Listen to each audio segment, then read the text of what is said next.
ಎಲ್ಲರಿಗೂ ನಮಸ್ಕಾರ. ನಮ್ಮ ಹಿರಿಯರಾದಂತಹ ಸನ್ಮಾನ್ಯ ಸಿ.ಟಿ. ರವಿ ಅವರಿಗೆ ಸ್ವಲ್ಪ ಮಾಹಿತಿಯ ಕೊರತೆ ಆಗಿದೆ. ಸ್ವಲ್ಪ ಅಲ್ಲ, ಬಹಳ. ನಿನ್ನೆ ವಿಧಾನ ಪರಿಷತ್ನಲ್ಲಿ ಮಾತನಾಡಬೇಕಾದ್ರೆ ಧರ್ಮಸ್ಥಳದಂತಹ ಗ್ರಾಮಾಭಿವೃದ್ಧಿ ಸಂಸ್ಥೆಗೆ ರಕ್ಷಣೆಯನ್ನ ಕೊಡಬೇಕು, ಪ್ರೊಟೆಕ್ಷನ್ ಕೊಡಬೇಕು ಅಂತ ಹೇಳಿಬಿಟ್ಟಿದ್ದಾರೆ. ಸಿ.ಟಿ. ರವಿ ಅವರು ನಮ್ಮ ಹಿರಿಯರು, ಪಕ್ಷದಲ್ಲಿ ಹಿರಿಯರಾಗಿದ್ದಂಥವರು. ಆನಂತರ ನಾನು ಮೊದಲನೇ ಬಾರಿಗೆ ಅವ್ರ ಜೊತೆಗೆ ಇಂಟರಾಕ್ಷನ್ ಸ್ಟಾರ್ಟ್ ಆಗಿದ್ದು ಪಾದಯಾತ್ರೆಯಲ್ಲಿ. 2004ರಲ್ಲಿ ಒಂದು ಪಾದಯಾತ್ರೆಯನ್ನ ಚಿಕ್ಕಮಗಳೂರು ಜಿಲ್ಲೆಯಲ್ಲಿ ಇಟ್ಕೊಂಡಿದ್ರು. ಚಿಕ್ಕಮಗಳೂರಿಂದ ಬೆಂಗಳೂರಿನವರೆಗೆ ಪಾದಯಾತ್ರೆಯನ್ನ ಇಟ್ಕೊಂಡಿದ್ರು. ಆ ಪಾದಯಾತ್ರೆಯಲ್ಲಿ ನಾನು ಕೂಡ ಭಾಗವಹಿಸಿದ್ದೆ. ಅವ್ರ ಪಕ್ಷದಲ್ಲಿ ನಮ್ಮ ಹಿರಿಯರು, ಅವರು ಯಾವತ್ತಿಗೂ ಕೂಡ ನಮ್ಮ ಕೆಟ್ಟನ್ನ ಬಯಸಿಲ್ಲ, ನಾವು ಕೂಡ ಅವರಿಗೆ ಕೆಟ್ಟನ್ನ ಯಾವತ್ತಿಗೂ ಕೂಡ ಬಯಸಲಿಲ್ಲ. ಸಿ.ಟಿ. ರವಿ ಅವ್ರನ್ನ ಯಾವತ್ತಿಗೂ ಕೂಡ ನಾವು ಒಬ್ಬ ಹೋರಾಟಗಾರನಂತಾನೆ ನೋಡಿದೀವಿ. ಅದರಲ್ಲಿನೇ ದತ್ತಪೀಠದ ಹೋರಾಟಗಾರರು, ದತ್ತಪೀಠದ ಒಂದು ಸಾನ್ನಿಧ್ಯಕ್ಕೆ, ಪಾವಿತ್ರ್ಯತೆಗೆ ಧಕ್ಕೆ ಬರಬಾರದು ಅಂತ ಹೇಳಿ ಹೋರಾಟ ಮಾಡಿದಂತ ನಾಯಕರಂತ ಹೇಳಿನೇ ಇಷ್ಟು ವರ್ಷದವರೆಗೆ ನಾವು ಅವ್ರನ್ನ ಹೆಮ್ಮೆಯಿಂತಾನೆ ನೋಡಿದವರು. ಇವತ್ತಿಗೂ ಕೂಡ ನಮಗೆ ಅವ್ರ ಬಗ್ಗೆ ವೈಯಕ್ತಿಕ ಗೌರವ ಇದೆ. ಆದರೆ ಕೆಲವೊಂದಿಷ್ಟು ಮಾಹಿತಿ ಕೊರತೆಯಿಂದ ಪಾಪ ಅವರು ನಿನ್ನೆ ಧರ್ಮಸ್ಥಳದ ಸಂಘಕ್ಕೆ ರಕ್ಷಣೆ ಕೊಡಬೇಕು ಅಂತ ಹೇಳಿದ್ದಾರೆ. ಏನು ಮಾಹಿತಿ ಕೊರತೆ ಆಗಿದೆ ಸಿ.ಟಿ. ರವಿ ಅವರಿಗೆ ಅನ್ನೋದನ್ನ ಅವ್ರ ಗಮನಕ್ಕೆ ತರ್ತಾ ಇದ್ದೀನಿ. ನೋಡಿ ಸಿ.ಟಿ. ರವಿ ಅವರೇ, ನೀವು ಹೇಳಿದ್ರಲ್ಲ ಅವರು ಮಧ್ಯವರ್ತಿಗಳಾಗಿ ಕೆಲಸ ಮಾಡ್ತಾರಂತ ಹೇಳಿ, ನೀವು ಸ್ವಲ್ಪ ದಾಖಲೆಗಳನ್ನು ತರಿಸ್ಕೋಬೇಕು. ವಿಧಾನ ಪರಿಷತ್ತಿನ ಸದಸ್ಯರಾಗಿ ದಾಖಲೆಗಳನ್ನು ತರಿಸಲಾರ್ದೇನೆ ಸುಮ್ಮನೆ ಹೇಳ್ಬಿಡೋದಲ್ಲ. ಅವರು ಹೌದು, ಅವರು ಮಧ್ಯವರ್ತಿಗಳೇ, ಅವರು ದಲಾಲರು, ಅವರು ಏಜೆಂಟ್ಗಳು. ಏಜೆಂಟ್ರ ಕೆಲಸ ಏನು? ಬ್ಯಾಂಕಿನ ರೇಟ್ ಆಫ್ ಇಂಟ್ರೆಸ್ಟ್ ಎಷ್ಟಿರ್ತದೆ ಅದೇ ರೇಟ್ ಆಫ್ ಇಂಟ್ರೆಸ್ಟಿಗೆ ಜನರಿಗೆ ಸಾಲವನ್ನ ಕೊಡಿಸುವುದು, ಪಾಸ್ಬುಕ್ ಅನ್ನ ಕೊಡಿಸುವುದು, ಎಟಿಎಂ ಕಾರ್ಡ್ ಕೊಡಿಸುವುದು, ಬ್ಯಾಂಕಿನ ನಿಯಮಗಳನ್ನು ಹೇಳಿಸುವುದು, ಇದು ಮಧ್ಯವರ್ತಿಗಳ ಕೆಲಸ.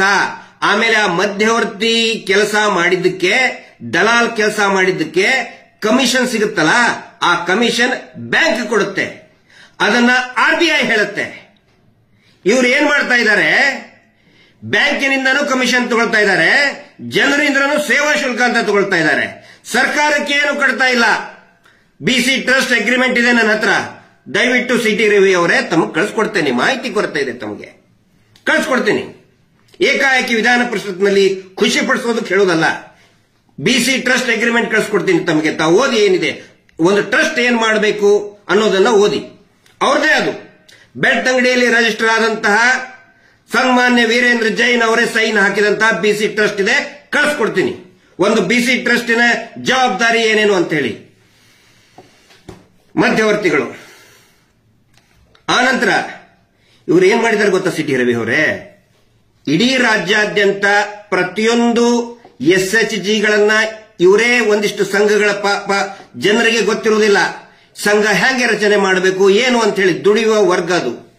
ಅದರಲ್ಲಿ ನಿಮ್ಮ ಚಿಕ್ಕಮಗಳೂರು ಕೂಡ ಇದೆ. ನಿಮ್ಮ ಕ್ಷೇತ್ರದಲ್ಲಿ ಕೂಡ ಅನೇಕ ನೊಂದಂತವರು ನಮಗೆ ಫೋನ್ ಮಾಡ್ತಾರೆ. ಅಲ್ಲಿಯೂ ಕೂಡ ನಾವು ಅಟೆಂಡ್ ಮಾಡಿದೀವಿ. ಅನೇಕ ಕೇಸ್ಗಳನ್ನ ಸೌಜನ್ಯ ಹೋರಾಟಗಾರರು ಅಟೆಂಡ್ ಮಾಡಿದ್ದಾರೆ. ನಿಮ್ಮದೇ ಚಿಕ್ಕಮಗಳೂರು ಮತಕ್ಷೇತ್ರದಲ್ಲಿ ಏನ್ ಮಾಡಿದ್ದಾರೆ ಗೊತ್ತಾ? ಇವರು ಈ ಸ್ವಸಹಾಯ ಗುಂಪುಗಳನ್ನ ಮಾಡಿ ಪ್ರತಿಯೊಂದಕ್ಕೂ ಕೂಡ ಬ್ಯಾಂಕ್ ಅಕೌಂಟ್ ಅನ್ನ ಮಾಡಿಸಿದ್ದಾರೆ. ಮಾಡಿಸಲೇಬೇಕು. ಅಂದ್ರೆ ಬ್ಯಾಂಕಿನಿಂದ ಲೋನ್ ತಗೋಬೇಕು ಅಂದ್ರೆ ಮಾಡಿಸಲೇಬೇಕು. ಮಾಡಿಸಿದ್ರೆ SHG ಅಂತಿಲ್ಲ. ಯಾವಾಗ ಲೋನ್ ತಗೊಳ್ತಾರೆ ಸೊ ಮಾಡಿಸ್ಬೇಕು. ಆದ್ರೆ ಈ 420ಗಳು ನೀವು ರಕ್ಷಣೆ ಕೊಡಬೇಕು ಅವ್ರಿಗಂತ ಹೇಳಿದ್ರಲ್ಲ, ಏನ್ ಮಾಡಿದ್ದಾರೆ ಗೊತ್ತಾ?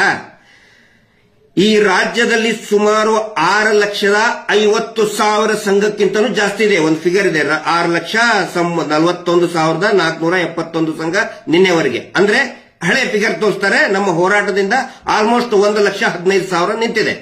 ಇವ್ರು ಏನ್ ಮಾಡಿದ್ದಾರೆ ಸಿ.ಟಿ. ರವಿ ಅವರೇ? ಆ ಸಂಘಗಳ ಸದಸ್ಯರು ಇರ್ತಾರಲ್ಲ, ಅವರಿಗೆ ನಂಬಿಕೆ ದ್ರೋಹ ಮಾಡಿ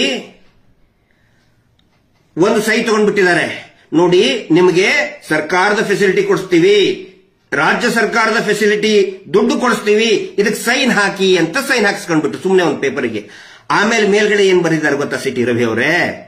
ನಮಗೆ ಸಂಘದ ಸದಸ್ಯರಾದ, ಈ ಸ್ವಸಹಾಯ ಸಂಘದ ಸದಸ್ಯರಾದ ನಾವು ಬ್ಯಾಂಕಿಗೆ ಹೇಳುವುದೇನೆಂದರೆ, ನಮಗೆ ನಮ್ಮದೇ ಖಾತೆಯಲ್ಲಿ ವ್ಯವಹಾರ ಮಾಡುವ ಹಕ್ಕಿಲ್ಲ. ಎಲ್ಲಾ ಹಕ್ಕನ್ನು ಕೂಡ ನಾವು SKDRDP ಟ್ರಸ್ಟ್, ಅದೇ ಈ ಸಂಘದ ಟ್ರಸ್ಟ್ ಅಂತ ಇದು ಕುಂತಿದಾರಲ್ಲ ಪ್ರಭಾವಿಗಳು, ಅವರಿಗೆ ನಾವು ಕೊಟ್ಬಿಟ್ಟಿದೀವಿ, ನಮಗೆ ಏನು ಅಧಿಕಾರ ಇಲ್ಲ ಅಂತ ಹೇಳಿ ಅವ್ರ ಕಡೆ ಅಂತ ಬರ್ಸ್ಕೊಂಡ್ಬಿಟ್ಟಿದ್ದಾರೆ. ಅಂದ್ರೆ ಇವ್ರು ಬರೆದಿದ್ದಾರೆ, ಅವ್ರ ಪಾಪ ಬರ್ಯಾಕೂ ಬರಲ್ಲ. ಆಮೇಲೆ ಅವ್ರ ಕೈಯಲ್ಲಿ ಪಾಪ ಎಷ್ಟೋ ಜನ ಅನಕ್ಷರಸ್ಥರಿದ್ದಾರೆ, ಅವ್ರ ಕಡೆ ಹೆಬ್ಬೆಟ್ಟು ಒತ್ತಿಸಿದ್ದಾರೆ. ಅದರ ಡಾಕ್ಯುಮೆಂಟ್ ಕೂಡ ನಾನು ನಿಮ್ಗೆ ಕಳ್ಸಿಕೊಡ್ತೀನಿ. ಈ ಫೇಸ್ಬುಕ್ ಅಲ್ಲಿ ಕೂಡ ಹಾಕ್ತಾ ಇದ್ದೇನೆ, ನಾನು ಮಾತಾಡಿದ ತಕ್ಷಣ ಹಾಕ್ತೀನಿ ಯಾವ ರೀತಿ ಹೆಬ್ಬೆಟ್ಟನ್ನು ಒತ್ತಿಸಿಕೊಂಡಿದ್ದಾರೆ ಪಾಪ ಅಮಾಯಕರಂತ.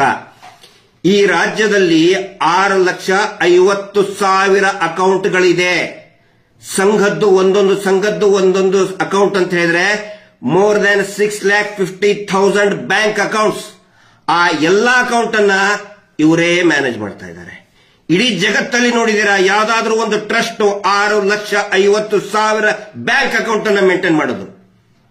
ಸಂಘದ ಸದಸ್ಯರು ಏನು ಮಾಡಕ್ಕಾಗುದಿಲ್ಲ, ಇವರು ಇದನ್ನು ಕೊಟ್ಬಿಟ್ಟಿದ್ದಾರೆ.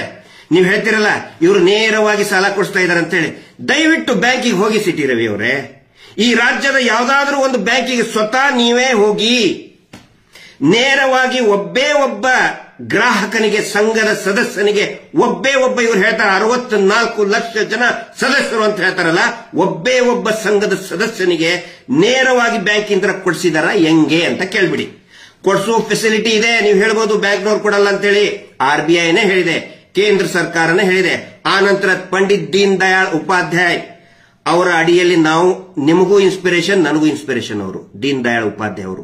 ಅಂತ್ಯೋದಯದಲ್ಲಿ ತಾವು ಕೆಲಸ ಮಾಡಿದಿರಿ, ನಾನು ಕೆಲಸ ಮಾಡಿದ್ದೀನಿ ಅಂತ್ಯೋದಯ ಯೋಜನೆಯಲ್ಲಿ. ಒಂದು ಕೂಡ ಅಂತ್ಯೋದಯ ದೀನ್ ದಯಾಳ್ ಉಪಾಧ್ಯಾಯರ ಹೆಸರು ಎಲ್ಲೂ ತರಲ್ಲ ಇವರು. ಅದರದೇ ಬಡ್ಡಿ ತಿಂತಾರೆ ಇವರು. ನೀವು ರಕ್ಷಣೆ ಕೊಡಬೇಕು ಅಂತ ಹೇಳಿದ್ರಲ್ಲ, ಅವರು ದೀನ್ ದಯಾಳ್ ಜಿ ಅವರ ಹೆಸರಿನಲ್ಲಿ ಬಡ್ಡಿ ಕಡಿತ ಆದದ್ದನ್ನ ಇವರು ತಿಂತಾ ಇದ್ದಾರೆ. ಜನಗಳಿಗೆ ಕೊಟ್ಟಿದೆ ಆಕ್ಚುಲಿ ಅದು. ಎಲ್ಲೂ ಕೂಡ ಸಿಟಿ ರವಿ ಅವರು, ನಿಮ್ ಬಗ್ಗೆ ನಾನು ಹೆಮ್ಮೆ ಪಡ್ತಾ ಇದ್ದೆ. ದೀನ್ ದಯಾಳ್ ಜಿ ಅವರು ಒಂದೇ ಒಂದು ಹೆಸರನ್ನ ತಾವು ಹೇಳಿಬಿಟ್ಟಿದ್ರೆ, ಒಂದು ಹೆಸರು ಪಂಡಿತ್ ದೀನ್ ದಯಾಳ್ ಜಿ ಅವರ ಹೆಸರನ್ನು ಹೇಳಿಬಿಟ್ಟಿದ್ರೆ ಪಾಪ ಅವರು ಅನಾಥವಾಗಿ ಅವರ ಶವ ಸಿಕ್ಕಿತ್ತು. ಗೊತ್ತಾ ನಿಮಗೆ? ನಿಮಗೂ ಕೂಡ ಗೊತ್ತಿರ್ತದೆ, ನನಗಿಂತ ಜಾಸ್ತಿ ನಿಮ್ಗೆ ಗೊತ್ತಿದೆ, ನಮ್ಮ ಹಿರಿಯರು ನೀವು.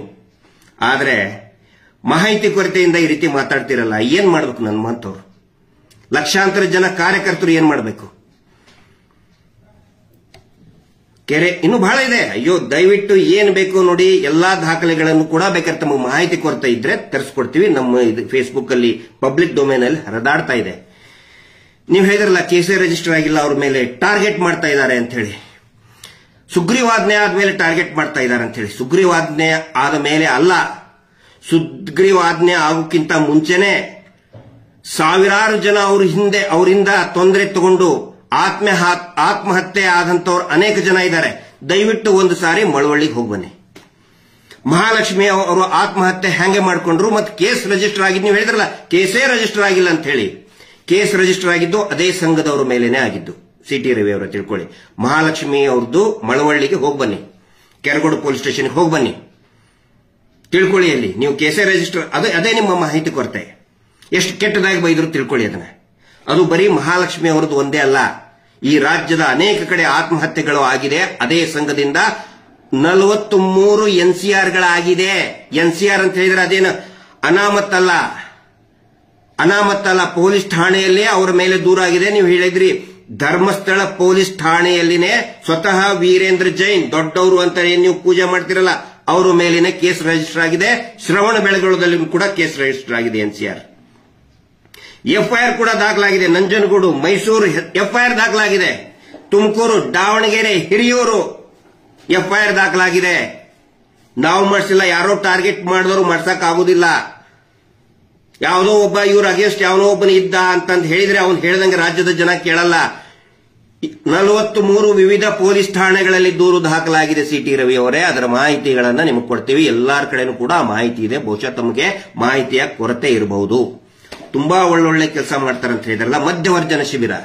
ಇವರು ದುಡ್ಡು ಕೊಡೋದೆ, ಸಾಲ ಕೊಡೋದೆ, ಕ್ವಾರ್ಟರ್ ಬಾಟ್ಲಿ ಇಟ್ಟು ಮಾರ್ತಾರಲ್ಲ ಕಿರಾಣಿ ಅಂಗಡಿಯಲ್ಲಿ, ಅವರಿಗೆ ಕೊಡೋದು ಇವರು ಸಾಲವನ್ನ. ಕರೆದು ಕೇಳಿಸಿ ಸರ್ ದಯವಿಟ್ಟು. ಇವ್ರದ್ದು ಯೋಜನಾಧಿಕಾರಿ ಅಂತ ಏನೇನು ಹೆಸರಿಟ್ಕೊಂಡಾರಲ್ಲ, ಅವ್ರ ಜೊತೆಗೆ ಮಾತಾಡಿ, ಹೇಳ್ತಾರೆ ನಿಮಗೆ. ಸೇವಾ ಪ್ರತಿನಿಧಿ ಕೇಳಿ, ಜನಸಾಮಾನ್ಯರಿಗೆ ಕೇಳಿ ಹೇಳ್ತಾರೆ. ಇವರು ದುಡ್ಡು ಕೊಡೋದು ಯಾರಿಗೆ? ಕ್ವಾರ್ಟರ್ ಬಾಟ್ಲಿ ಇಟ್ಟು ಮಾರ್ತಾರಲ್ಲ, ಅಲ್ಲಿ ಇಲ್ಲಿ ಮಾರ್ತಾರಲ್ಲ, ಅವರಿಗೆ ಸಾಲ ಕೊಡೋದು ಇವರು ಜಾಸ್ತಿ. ಎದರಲ್ಲಿ? SIDBI loan. ಯಾರಿಗೆ ಕೊಡ್ಬೇಕು ಹೇಳಿ? Small industrial development bank of ಇಂಡಿಯಾದಿಂದ ಇರ್ತಕ್ಕಂಥ ಲೋನ್ ಅದು ಇವ್ರು ಕೊಡಲ್ಲ. 17,000 ಕೋಟಿ ರೂಪಾಯಿ ಆ ಬ್ಯಾಂಕಿಂದ ತಗೊಂಡಿದ್ದಾರೆ. 17,000 ಕೋಟಿ ರೂಪಾಯಿಯನ್ನ ತಗೊಂಡು ಕ್ವಾರ್ಟರ್ ಬಾಟ್ಲಿ ಮಾರ್ತಾ ಇರುವಂತ ಕಿರಾಣಿ ಅಂಗಡಿಗಳಿಗೆ ದುಡ್ಡು ಕೊಟ್ಟು ಇಡೀ ಊರನ್ನ ಕುಡಿಯುವ ವ್ಯಸನಿ ಮಾಡಿ ಆಮೇಲೆ ಮಧ್ಯವರ್ಧನ ಶಿಬಿರ ಅಂತ ಮಾಡಿ ಆ ಶಿಬಿರಕ್ಕೂ ಕೂಡ ಸರ್ಕಾರದಿಂದಲೇ ಫಂಡ್ ಬಂದಿದೆ. ಅದರ ದಾಖಲೆಯನ್ನು ಕೂಡ ಕೊಡ್ತೀವಿ. ಸರ್ಕಾರದಿಂದ ತಗೊಳ್ತಾರ ದುಡ್ಡನ್ನು ಅವರು. ಕೆರೆ ಅಭಿವೃದ್ಧಿ ಮಾಡ್ತೇನೆ ಅಂತ ಹೇಳ್ತಾರಲ್ಲ, ಕೆರೆ ಅಭಿವೃದ್ಧಿ ಪ್ರಾಧಿಕಾರದಿಂದ ನಾವು ಮಾಹಿತಿಯನ್ನು ತಗೊಂಡಿದೀವಿ. 6,71,00,000 ರೂಪಾಯಿನ ಆ ಕೆರೆಯ ನೀರು ಬಳಕೆದಾರರ ಸಂಘಕ್ಕೆ ಹೋಗುವಂತ ದುಡ್ಡನ್ನ ಇವರು ಎತ್ತಿ ಕೆಲಸ ಮಾಡೋದು ಪುಕ್ಸಟ್ಟೆ, ಜನರ ಕಡೆಯಿಂದ ಪುಕ್ಸಟ್ಟೆ ಮಾಡಿಸ್ಕೊಂಡಿದ್ದಾರೆ. ಇವರು ಎತ್ತಿದ್ದಾರೆ, ಹೆಸರು ಮಾತ್ರ ಇವ್ರದ್ದು. ಇದು ಗೊತ್ತಿರಲಿ ಸಿಟಿ ರವಿ ಅವರೇ, ಸನ್ಮಾನ್ಯ ಸಿಟಿ ರವಿ ಅವರೇ, ನಿಮಗೆ ಮಾಹಿತಿಯ ಕೊರತೆ ಇದೆ. ಪ್ರತಿಯೊಂದು ನಾವು ಹೇಳ್ತಾ ಇರೋದು ಬಾಯ ಮಾತಿಂದ ಅಲ್ಲ, ಮಾಹಿತಿ ಹಕ್ಕು ಕಾಯ್ದೆಯಿಂದ ತೆಗೆದುಕೊಂಡಂತಹ ದಾಖಲೆಗಳನ್ನೇ. ಇನ್ನೂ ಸುಮಾರು ಇದೆ. ಕೌಶಲ್ಯ ಅಭಿವೃದ್ಧಿ ನಿಗಮದಿಂದ ತಗೊಂಡಂತಹ ದುಡ್ಡು ಪೂಜ್ಯರು ಮಾಡಿಸ್ಬಿಟ್ರು. ಒಂದೇ ಒಂದು ಸ್ಟೈಫಂಡ್ ರೂಪಾಯಿ 10,000 ರೂಪಾಯಿ ಸ್ಟೈಫಂಡ್ ಬರ್ತದೆ ಒಬ್ಬ ಫಲಾನುಭವಿಗಳಿಗೆ. ನಿರುದ್ಯೋಗಿ ಯುವಕನಿಗೆ ಒಂದೇ ₹1 ಕೊಟ್ಟಿಲ್ಲ ಇವರು. ಎಷ್ಟು ಹೇಳಬೇಕು ಸಿಟಿ ರವಿ ಅವರೇ, ಎಷ್ಟು ಹೇಳ್ಬೇಕು ಹೇಳಿ? ಅಂತವರಿಗೆ ರಕ್ಷಣೆ ಕೊಡಬೇಕು ಅಂತ ಹೇಳ್ತೀರಿ. ನಿಜವಾಗ್ಲೂ ಕೂಡ ರಕ್ಷಣೆ ನೊಂದವರಿಗೆ ಸಿಗಬೇಕು. ಸೌಜನ್ಯ ಕುಟುಂಬಕ್ಕೆ ರಕ್ಷಣೆ ಸಿಗಬೇಕಾಗಿದೆ. ಇವತ್ತು ಆತ್ಮಹತ್ಯೆ ಮಾಡ್ಕೊಳ್ತಾ ಇದ್ದಾರಲ್ಲ, ಆ ಕುಟುಂಬಗಳಿಗೆ ರಕ್ಷಣೆ ಸಿಗಬೇಕು. ನೊಂದಂತವರಿಗೆ ರಕ್ಷಣೆ ಕೊಡಿ ಅಂತ ನೀವು ವಿಧಾನ ಪರಿಷತ್ನಲ್ಲಿ ಕೇಳೋ ಬದಲು ಕೊಂದಂತವರಿಗೆ ರಕ್ಷಣೆ ಕೊಡಿ ಅಂತ ಕೇಳ್ತಾ ಇದ್ದೀರಲ್ಲ ಸಿಟಿ ರವಿ ಅವರೇ. ಏನಂತ ಹೇಳೋಣ ನಾವು? ನಿಮ್ಮ ಬಗ್ಗೆ ನಾವು ಅಭಿಮಾನ ಇದ್ದಂತವ್ರು. ನೀವು ರಾಜ್ಯಾಧ್ಯಕ್ಷರ ಆದ ನಂತರ ನಾನು ರಾಜ್ಯಾಧ್ಯಕ್ಷ ಆದವನು. ನಿಮ್ಮನ್ನ ನಾವು ಪಾಲಿಸಿದವರು. ನಾವು ನಿಮ್ಮ ಸಂಘಟನೆ ಚಾತುರ್ಯವನ್ನ ನಾವು ಪಾಲಿಸಿದವರು. ಗೌರವ ಇವತ್ತಿಗೂ ಕೂಡ ಇದೆ, ಆದ್ರೆ ಬೇಸರ ಇದೆ. ನಿಮ್ಮ ಕಣ್ಣು ನಾನು ನೋಡ್ತಾ ಇದ್ದೆ. ನಿಮ್ಮ ಸ್ಟೇಟ್ಮೆಂಟ್ ಮಾಡ್ಬೇಕಾದ್ರೆ ನಿಮ್ಮ ಕಣ್ಣನ್ನ ಮುಂಚೆ ಇದ್ದಂತ ಹೋರಾಟಗಾರನ ಕಣ್ಣು ನಿಮ್ದಿಲ್ಲ, ಖಂಡಿತ ಇಲ್ಲ. ಮುಂಚೆ ನಿಮ್ಮ ಕಣ್ಣಲ್ಲಿ ಒಂದು ಹೋರಾಟ ನೋಡ್ತಾ ಇದ್ವಿ ನಾವು. ಜನರ ಪರವಾಗಿ, ನಿಜವಾದ ಹಿಂದೂ ಕಾರ್ಯಕರ್ತರ ಪರವಾಗಿ ಒಂದು ಹೋರಾಟವನ್ನ ನಿಮ್ಮ ಕಣ್ಣಲ್ಲಿ ನೋಡ್ತಾ ಇದ್ವಿ. ನೀವು ಮಾತಾಡಬೇಕಾದ್ರೆ ನಿಮ್ಮ 2 ಕಣ್ಣಲ್ಲಿ ಏನು ಹೋರಾಟದ ಭಾವನೆ, ಆ ಕಳಕಳಿ, ಪ್ರಾಮಾಣಿಕತೆ ಇರಲಿಲ್ಲ. ಏನೋ ಒಂದು ಅಳುಕು, ಭಯ, ಯಾರಿಗೋ ಒಬ್ರು ಖುಷಿ ಮಾಡಿಸ್ಬೇಕು ಅನ್ನೋ ಒಂದು ಏನದು ಅಸಹ್ಯ ಭಾವನೆ ನಿಮ್ಮ ಕಣ್ಣಲ್ಲಿ ಕಾಣ್ತಾ ಇತ್ತು C T Ravi. Sorry to say this. ನೀವು ಒಬ್ಬ ಒಕ್ಕಲಿಗ ನಾಯಕರು ಅಂತ ಹೇಳಿ ನಿಮ್ಗೆ ಅವಕಾಶ ಬಂದಾಗ ಕೇಳ್ಕೊತೀರಿ. ನೀವು ಅಪೋಸಿಷನ್ ಲೀಡರ್ ನಾನಾಗಬೇಕಾಗಿತ್ತು ಅಂತ ಹೇಳಿ ನೀವು ಕೇಳ್ಕೊತೀರಿ ವಿಧಾನ ಪರಿಷತ್ತು. ಯಾಕಂತ ಹೇಳಿದ್ರೆ ನಾನು ಒಕ್ಕಲಿಗ ಲೀಡರ್ ನನಗಾಗಬೇಕು ಅಂತ ಹೇಳಿ. ಅದೇ ಒಕ್ಕಲಿಗ ಸಮುದಾಯದ ಸೌಜನ್ಯ 12-13 ವರ್ಷದಿಂದ ಅವರು ತಾಯಿ ಅಳ್ತಾ ಇದ್ದಾರೆ ಸಿಟಿ ರವಿ ಅವರೇ. ಒಕ್ಕಲಿಗ ಕುಟುಂಬದವರು ಒಂದೇ ಒಂದು ಮಾತಾಡ್ಲಿಲ್ಲಲ್ಲ ನೀವು. ನಿನ್ನೆ ನೀವು ವಿಧಾನ ಪರಿಷತ್ನಲ್ಲಿ ಸೌಜನ್ಯ ಪರವಾಗಿ ಮಾತಾಡಿದ್ರೆ ನಿಜವಾದ ಲೀಡರ್ ಅಂತ ನಾವು ಹೇಳ್ತಾ ಇದ್ವಿ, ರಿಯಲ್ ಲೀಡರ್ ಅಂತ ಹೇಳ್ತಾ ಇದ್ವಿ. ಅದನ್ನ ಬಿಟ್ಟು ನಂದಂತ ಪರವಾಗಿ ಮಾತಾಡಿದ್ಬಿಟ್ಟು ಕೊಂದವರಿಗೆ ರಕ್ಷಣೆ ಕೊಡಬೇಕು ಅಂತ ಹೇಳ್ತಾ ಇದ್ರಿ ಸಿಟಿ ರವಿ ಅವರೇ. ಒಕ್ಕಲಿಗ ನಾಯಕರು ಅಂತ ಹೇಳಿ ನಿಮ್ಗೆ ಅವಕಾಶ ಯಾವಾಗ ಬೇಕು ಒಕ್ಕಲಿಗ ಆ ಕಾರ್ಡ್ ತಗೊಂಡು ಬಂದ್ಬಿಡ್ತೀರಿ. ಸೌಜನ್ಯ ಯಾರು ಸೌಜನ್ಯ ಗೌಡ, ಒಕ್ಕಲಿಗರು, ಕೆಂಪೇಗೌಡರ ಮಗಳು. ಆದ್ರೆ ನೀವು ಯಾವ ಒಕ್ಕಲಿಗ ಲೀಡರು ಅಂತ ನೀವು ಟ್ರಂಪ್ ಕಾರ್ಡ್ ಯೂಸ್ ಮಾಡೋರು, ಚುನಾವಣೆಯಲ್ಲಿ ಟ್ರಂಪ್ ಕಾರ್ಡ್ ಯೂಸ್ ಮಾಡೋರು, ಇದುವರೆಗೂ ಕೂಡ ಒಬ್ಬರು ಕೂಡ ಅವ್ರ ಮನೆಗೆ ಬಂದು ಸಾಂತ್ವನ ಹೇಳಲಿಲ್ಲ. ಇಡೀ ರಾಜ್ಯದ ಜನ ಇವತ್ತು ಭುಗಿಲೆದ್ದಿದ್ದಾರೆ ಆ ಒಂದು ಹುಡುಗಿಯ ನ್ಯಾಯಕ್ಕೋಸ್ಕರ. ಜಾತಿ, ಧರ್ಮ, ಪಂಥ ಬಿಟ್ಟು ಆ ಸೌಜನ್ಯ ನಮ್ಮ ಮನೆ ಮಗಳು ಅಂತ ಹೇಳಿ ಬಿಟ್ಟು ಎದ್ದು ನಿಂತಿದ್ದಾರೆ. ಅಂತ ಸಂದರ್ಭದಲ್ಲಿ ಅವನಿಗೆ, ಆ ಕೊಂದಂತ ಕುಟುಂಬಕ್ಕೆ ರಕ್ಷಣೆ ಕೊಡಬೇಕು ಅಂತ ಹೇಳ್ತಾ ಇದ್ರಿ ಸಿಟಿ ರವಿ ಅವರೇ. ಬಿಡಿ, ದೇವರು ನೋಡ್ಕೋತಾನೆ.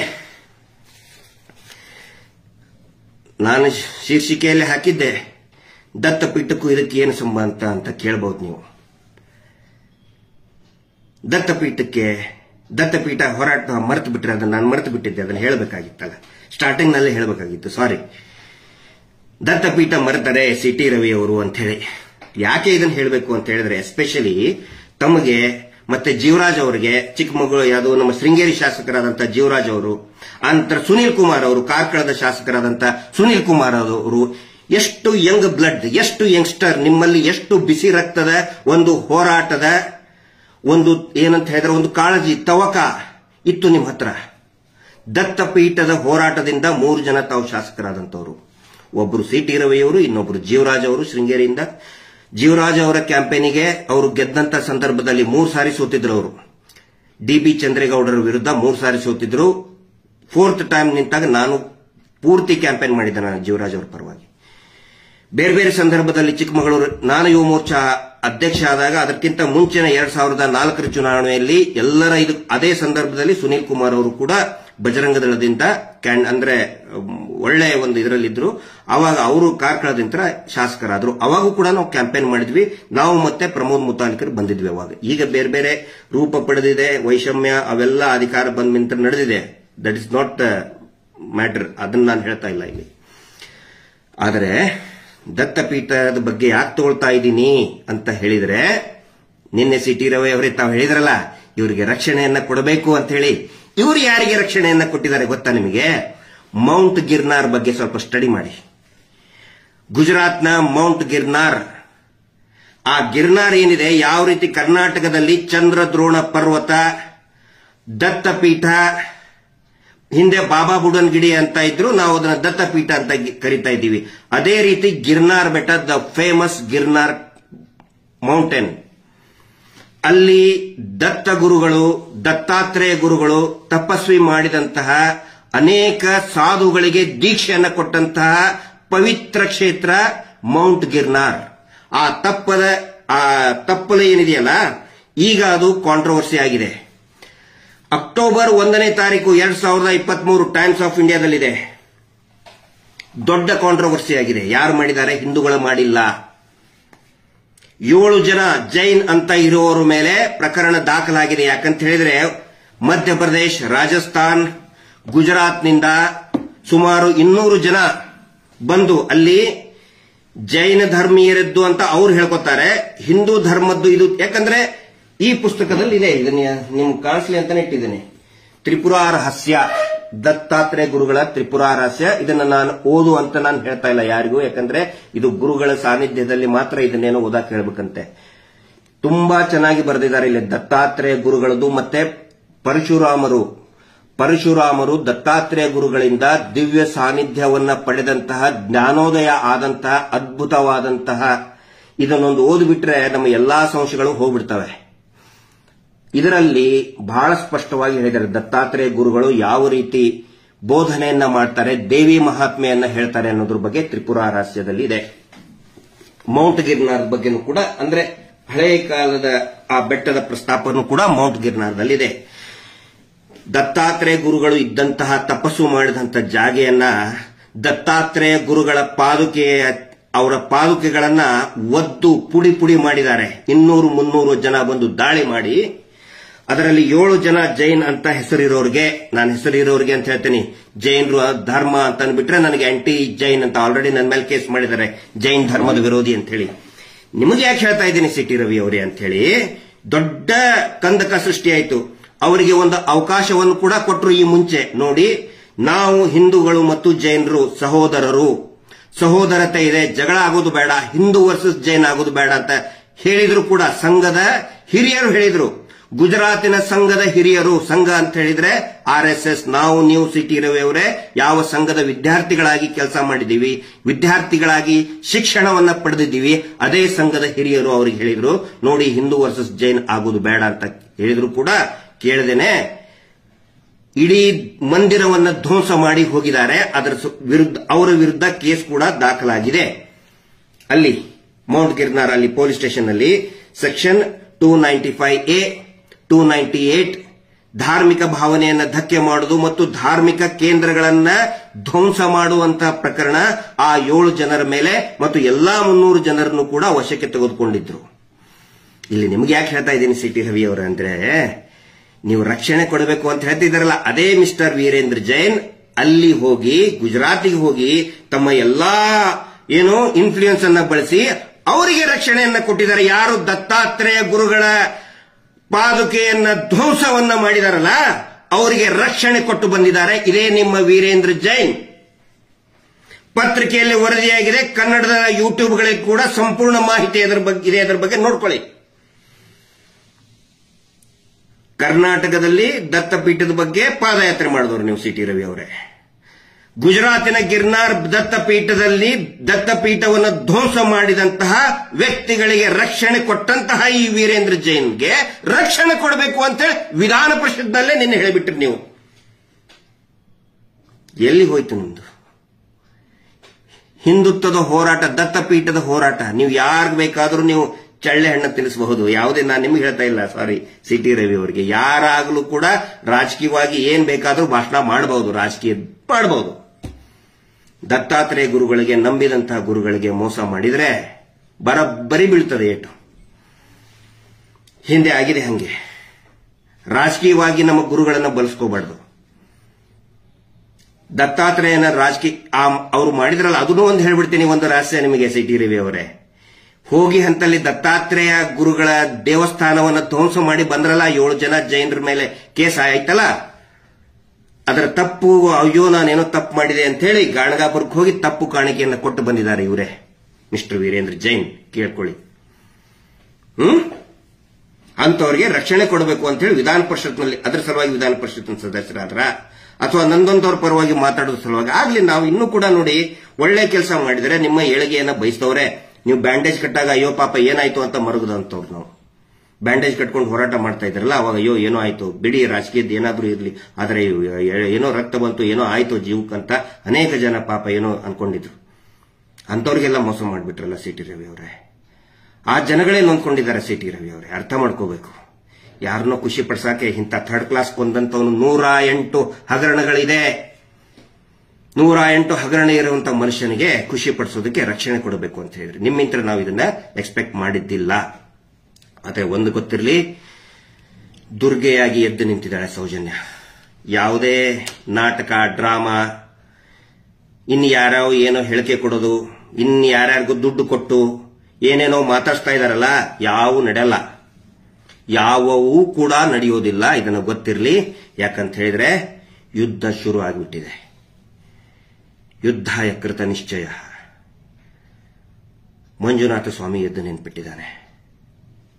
ಗೆಲುವು ಕೂಡ ನಿಶ್ಚಿತ ಆಗಿದೆ. ಹಿಂದೆ ಗೀತೆಯಲ್ಲಿ ಶ್ರೀಕೃಷ್ಣ ಪರಮಾತ್ಮ ಹೇಳಿದ್ನಂತೆ ಕೃಷ್ಣನಿಗೆ, ರಿಸಲ್ಟ್ ಬಗ್ಗೆ ಬಹಳ ತಲೆ ಕೆಡಿಸ್ಕೊಂಡಿದ್ನಂತೆ ಕೃಷ್ಣ. ಅಯ್ಯೋ ಏನಾಗುತ್ತೋ ಅಂತ ಹೇಳಿ. ಆವಾಗ ಶ್ರೀಕೃಷ್ಣ ಪರಮಾತ್ಮ ಹೇಳ್ತಾನಂತೆ, ಅದು ಕೂಡ ನಿರ್ಧಾರ ಆಗಿಬಿಟ್ಟಿದೆ, ರಿಸಲ್ಟ್ ಯಾರು ಗೆಲ್ತಾರೆ ಯಾರು ಸೋಲ್ತಾರೆ, ನೀವು ಸುಮ್ಮನೆ ಕೆಲಸ ಮಾಡಿ ಅಂತ ಹೇಳಿ. ಜನರು ಕೂಡ ಅರ್ಥ ಮಾಡ್ಕೋಬೇಕು. ಇಲ್ಲಿ ಸಿಟಿ ಅಂಡ್ ಯುಟಿ ಖಾದರ್ ಇಬ್ರು ಒಂದಾಗ್ಬಿಡ್ತಾರೆ. ಆದ್ರೆ ಸಮೀರ್ ಅಂತ ಹೇಳ್ಕೊಂಡು ನಮಗೆ ಜಗಳ ಹಚ್ಚಕ್ಕೆ ಸ್ಟಾರ್ಟ್ ಮಾಡ್ತಾರೆ. ನಾವು ನೀವು ಜಗಳ ಆಡಬೇಕು, ಹಿಂದೂ ಮುಸ್ಲಿಂ. ಆದ್ರೆ ಇದೇ ಸಿ ಟಿ ರವಿ ಅವರು ಮತ್ತೆ ಯುಟಿ ಖಾದರ್ ಅವರು ನೋಡಿ, ಯಾವುದೇ ಕಾರ್ಯಕ್ರಮ ಇದ್ರೂ ಕೂಡ ಯುಟಿ ಖಾದರ್ ಫಸ್ಟ್ ಲೈನಲ್ಲೇ ನಿಂತ್ಬಿಡ್ತಾರೆ. ಪರಮ ಪೂಜ್ಯರಿಗೆ ನಾವು ಇಲ್ಲಿ ಕಲ್ತಿದ್ದು ಆಯ್ತು, your institute we respect. U T Khader ಅವ್ರ ಬಗ್ಗೆ ನಮಗೆ ಬಹಳ ರೆಸ್ಪೆಕ್ಟ್ ಇದೆ. ಆದ್ರೆ ಸಾಮಾನ್ಯ ಕಾರ್ಯಕರ್ತರು ಜಗಳಾಡೋದು ಹೆಂಗೆ ಹೇಳಿ? ಹಿಂದೂ ಕಾರ್ಯಕರ್ತರು ಬೈಯೋದು ಬ್ಯಾರಿಗಳು ಹಾಂಗೆ ಹಿಂಗೆ ಸಾಬರು ಅಂತ ಬೈತಾರೆ. ಅವರು ಇವರು ಕೋಮವಾದಿಗಳು ಹಾಂಗೆ ಹಿಂಗೆ ಸ್ಕ್ರಾಪ್ ಅಂತ ಅವ್ರು ಬೈತಾರೆ.